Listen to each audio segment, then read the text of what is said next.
Video is for the direct variation word problems notes. So we've got our word problem here. It says, according to Ohm's law, the voltage applied through a power source varies directly to the amount of electric current through a metal conductor in a circuit. In a simple circuit with one resistor and a power supply of 60 volts, a current of 30 amperes is generated. So we're going to write an equation to represent this situation. We're going to graph the equation, and we're going to complete the table using that equation. So first we need to write an equation. So for this equation, we're going to use tic-tac-toe. So original and new, and we're comparing the volts and the amperes. So 60 volts is 30 amperes. I want to know how many volts are in 1 amp.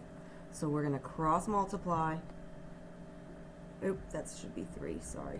And then divide. So we're going to do 1 times 60 divided by 3. And so tic-tac-toe is just a way to help you set up proportions. So we're going to do 1 times 60 divided by 3. So we've got 20 volts. And so the reason that I did it that way,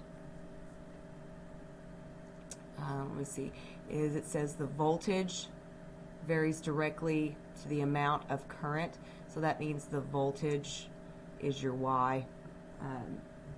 So again, that's why I'm doing it that way.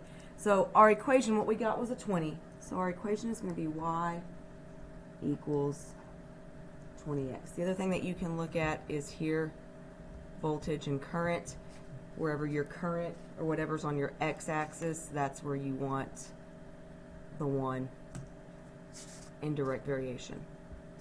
All right, so let's do the table first. So this is the equation we know we're using. And so I need to find these amounts. So our equation again is Y equals 20x. So x's are going to be the amps, volts are going to be the Y, the output. So for amps of 0.2, I would swap out the x with a 0.2.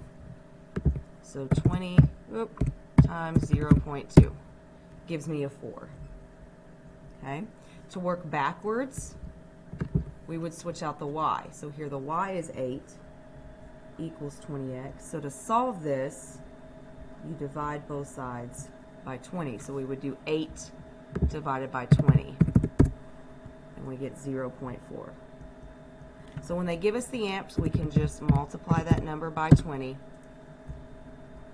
When they give us the volts, we divide that number by 20. 1 times 20 is 20. 24 divided by 20 is 1.2. And then 1.4 times 20 gives me 28. So now that I have a table, I can graph this equation.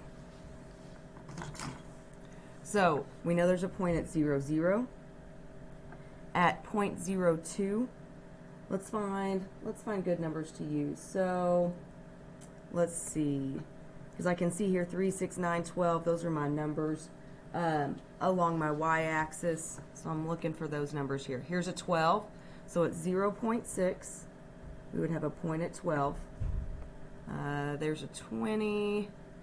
There's a 24. We've got that one. So at 1.2, we have 24 volts. And you only need 2 points to draw a straight line. You guys know that I use 3.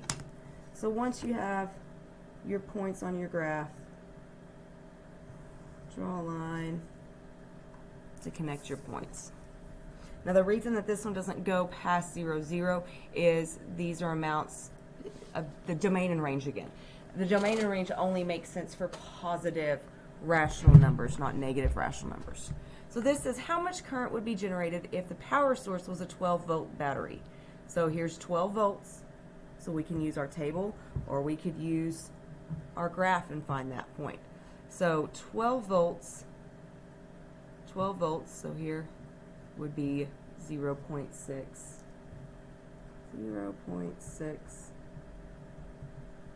amps.